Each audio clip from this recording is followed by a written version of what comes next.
Hey guys, Thomas from Team Sakurasu here, come at you with another amazing deck profile, and I'm bringing you guys Generators today. This deck is pretty amazing with the support from Echo, and it can do a lot of crazy stuff that you're going to see in this video. So if you like these types of videos, make sure to leave a like button, and hopefully today's the day I earn your subscription. Also, I'm giving away a free Verta Anaconda. If you're interested, info will be down in the description box below.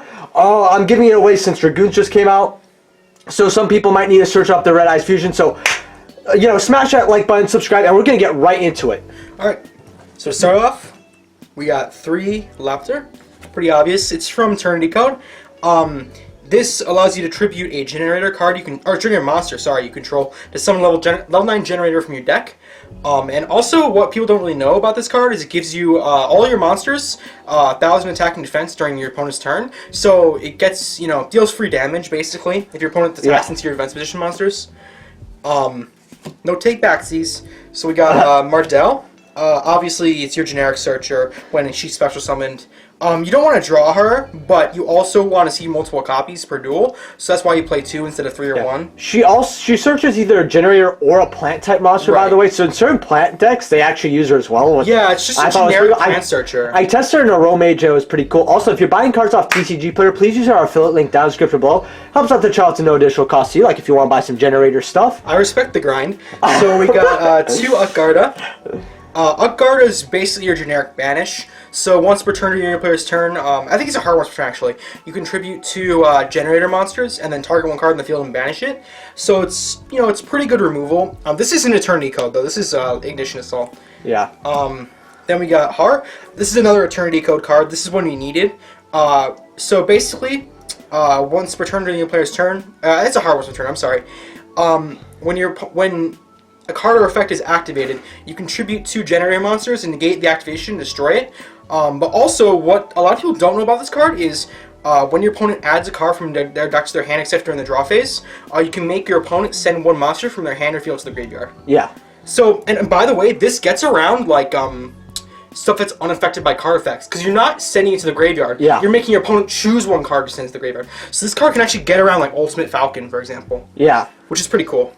It's pretty unique. And then 3 one-ups. We got Hela. This is your resurrection. So once per turn during your player's turn, you contribute a generator monster and then summon another generator monster from your graveyard. Yeah. Has to be with a different name, so you can't summon another copy of itself. Okay. That's why it's a one-of, I assume. Yeah, and you don't really want to see more than 1 per duel, and you don't want to draw her. So Nidhogg. This is a generic, like, Solemn Judgment, basically. This guy always looks so cool, by the way. Yeah, so basically, when your opponent would summon a monster, you contribute 1 generator monster and negate the summon and destroy it. So it's basically like Solemn Judgment. Then last one of is Dalvagus. It's the same thing as Hela, but from the hand. That looks like a Quacky Meru. Kind of. And you just want to play a lot of names, so your World Legacy Monstrosity is always live. Yeah. Next, for the non-generator stuff, we play 3 Condemned Witch. This card is really good because it can search an impermanence, and then it also summons your Lapter from the deck. Yeah. So it's like, this gets you a +1, if not a +2 at least, usually. Yeah. So, there's no reason not to play it. I'm not playing the Gearsu variant because I want to eat. But if I were to have the money to buy it, I would buy Yo, guys, only on Team Sakurasu. People who value food and bills over Yu-Gi-Oh cards. I know, right? Golos is not going to like this. Dude, imagine. But if I could afford it, I would play the Gearsu variant. I would take this out. Instant ramen's 20 cents, bro. You only just have to eat it straight for 2 weeks. Bro, listen, dude. I got the March on unlock. Anyway, next we got... Why have an insurance plan when you can get ulti light swarms? So this card is for going second, but also it's a level 9 that you can summon from the deck with World Legacy Monstrosity. Yeah. And if worst comes to worst, you can always discard it with Kujikiri Curse. Yeah. You can summon it from your hand. By the way, if you don't know what this does, level 9s can't be destroyed by card effects. Also, if your opponent controls, I think it's like... Yeah, okay, so if the total link rating of monsters in the field is 8 or more, you can special summon it from your hand, and then when it's special summoned, you can send all link monsters on the field to the graveyard. Yeah. So you can actually, that doesn't, by the way, that effect doesn't only trigger when it's special summoned from the hand. So for example, if your opponent controls link monsters and you don't, and you summon it from your deck with World Legacy Monstrosity, you can activate that effect and send their entire field to the graveyard. Yeah. It's pretty good. It gets out of U-Links too, by the way. It came too late, but like it's cute. Yeah, it can out U-Links. Last monster is Ash Blossom. I don't really have like advice for good generic hand traps right now. Just run Ash because she's basically the best card. It's basically the best like. And make sure to run only 1 super and 2 common, by the way. Excuse me, it's 1 ultra and 2 common. Oh, shut up. Get right. Oh, my bad. Get it right, bitch. Apology. Right. Apologies are in order. Nah. Okay, so that's it for the monsters. Then we play 4 copies of boss stage. Yeah. 3 boss stage and terraforming. If you don't know what this does, which you probably should by now, but I'll just quickly explain it. Once per turn, I think it's during either player's turn. Yeah, it can be during either player's turn. When you special summon, or when your opponent adds a card from a deck to the hand. This includes draw phase. This includes draw phase. You can special summon a Generaider from your deck. By the way, that's not hard once per turn.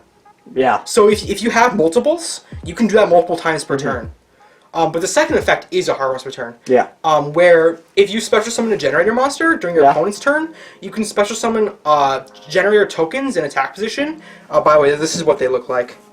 Yeah. They're actually really cool. In attack position, as many as possible. Yeah. Fun fact, that's the most expensive super out of OTS 13. Man, the super's trash. That's so sad. It really is. Anyway, but that's Generaider boss stage. Honestly, this deck can't really live without this card, so you need to see it as much as possible. Also, because I know we're going to get that one guy, he said 4 copies. One of those copies was terraforming. I just know. I know there's going to be that one guy. We've had it before. I'm not going to comment about that. Then, for the only other Generator spell we play, because the others are trash, Generator Boss Quest. So this is basically your Searcher. Yeah. When you activate it, you reveal a Generator monster from your hand. Then that's the cost. Yeah. Then you add 2 Generator spells or traps with different names, and they can't. By the way, they can't be Boss Quest. So you can't add another copy of Boss Quest. And that also can include the field spell as well. Yeah. And then after you do that, you put the revealed monster on the bottom of your deck. Okay. So, by the way, it's not like a discard for cost or anything like that, which is pretty good. Yeah. So that's all the Generator spells we play. In terms of generic spells, we play 3 Will of Sea Monstrosity, obviously. It's probably the best starter in your deck. It can either special summon a level 9 monster from your hand, or you can target 1 level 9 monster you control, and special summon 2 more from the level 9 monsters from your deck, with different types and attributes from each other, and from the targeted monster. Yeah. So for example, if you target a Dark Fairy, you can't special summon other Dark Fairies. Yeah. And then the other 2 monsters can't be the same types and attributes. Okay. So that's how that works. Yeah. I'm just quickly explaining that. Nah, that's fine. Then 2 copies of Kuchikiri Curse. It's like trading for level 9s. Yep, but it's a hard once per turn. Yeah. Then we got 1 copy of Forbidden Chalice. You might be asking, why are you playing that card? Guess what? What?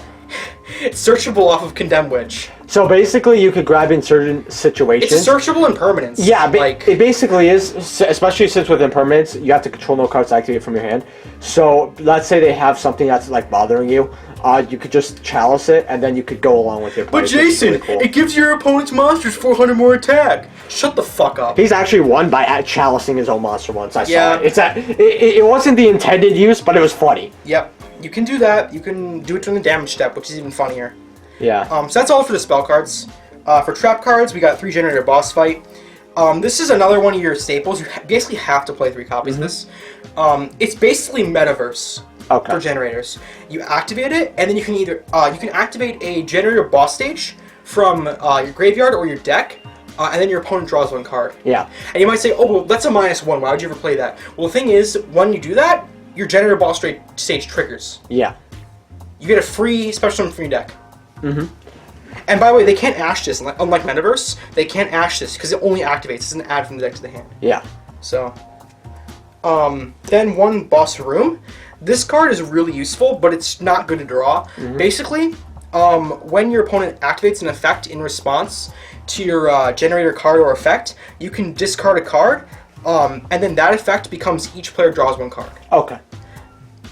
That might sound a little bit confusing, but basically I can give you an example. So like, let's say you activate Boss Stage, and like you activate its effect. Your opponent chains Ash Blossom, you chain this, discard a card, and then the Ash Blossom's effect becomes each player draws 1 card. Yeah. So that's how that works. So that's good. Then for the last cards, we play Impermanence, obviously. Yeah. It's a great card. and then 1 copy of Metaverse. Yeah, because you really do need to see boss. You really do need to. And plus, this card is pretty good because let's say your opponent activates like Rhoda or something, you can chain Metaverse, activate your boss stage, then your opponent adds, and you get a free special summon from your deck. So that's pretty good. That's the main deck. Now we're gonna get into the spicy extra deck. It's not spicy. So we got a Lib. You might be wondering, why are you playing Lib? Well, it's a great card. So if you don't know what it does, it's not very meta right now, but so I can quickly explain what it does. Basically, it can't be link summoned unless you have a World Legacy card in your graveyard. But it's not hard to do, honestly, because World Legacy Monstrosity. And if I was playing the Gearsu variant, that would be pretty easy to do, actually. But basically, when once per turn, you can set a World Legacy monster, or sorry, a World Legacy spell or trap card from your deck. But that card can't be activated unless you have a World Legacy monster card in your graveyard.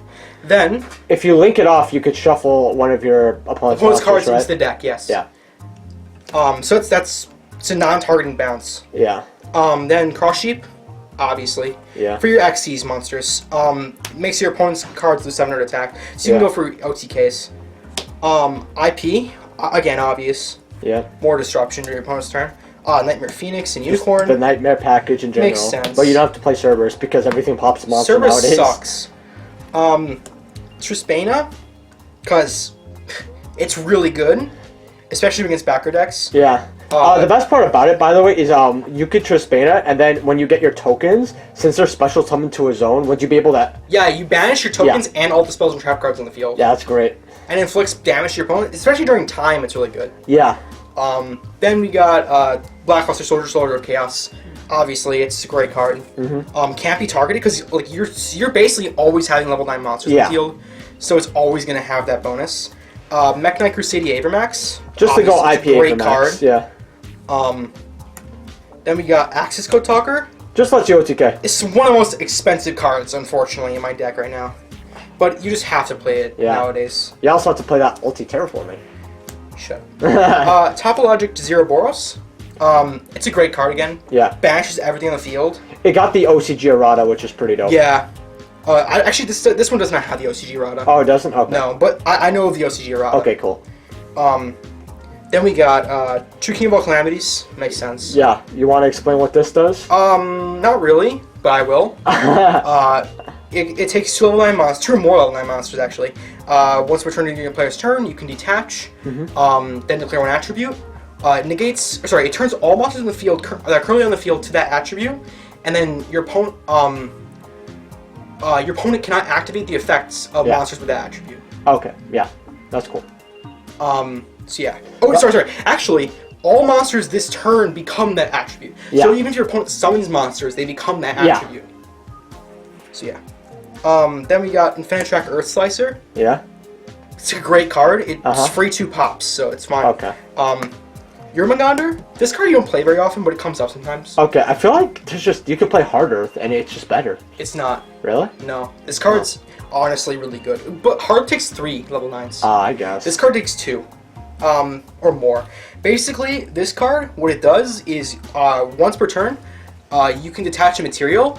Each player draws a card, and then each player takes a card from their hand and attaches it to it as material. Oh, okay. And also it gains 1,000 attack and defense. Or sorry, its original attack and defense become equal to the amount of materials it has times 1,000. So if it has 3 materials, it's 3,000 attack and defense. Yeah. That's a big boy. Big boy. And last but not least, 9 Lives Cat, TCG exclusive. Yeah. Basically, once per turn, you can target one. You can detach a material, target 1 level 9 monster in your graveyard, or 1 monster in your opponent's graveyard, and special summon it in defense position. And then also, I think level 9 monsters can't be targeted, right? Oh, no. Other monsters you control just can't be targeted. Wow, yeah, that's good. So it's really good. And then we're gonna get into the side deck, right? Side deck's kind of poo-poo, just because I don't have that many good cards. Yeah. 3 Cosmic Cyclone, 3 Dark Ruler No More, 3 Solemn Judgment. For going first, especially against like backer decks, 3 DD Crow, against combo decks. This is super good against Eldritch, obviously. So why aren't they Starlight? Because you plan on getting Starlights, bro? Because I don't want to take a mortgage on my house. And then you're the Primal Being, obviously. All right. And how do you usually do at locals? I go X4. I'm kidding. Actually, first time I brought this deck to locals, I went X1. Yeah, and usually there's like 5 Because no one knows what my cards do. Yeah, so that's like the advantage of generators. They just don't know what to stop per se. Yeah. So it's kind of like the same thing when I play Traptic. Dude, if they try to if they ash my boss stage, I'm like, okay, whatever. I'll just combo off anyway. Yeah. And that's what usually people think that's best. So leave a like if you guys enjoyed, subscribe, and I'll see you guys in the next video. Peace.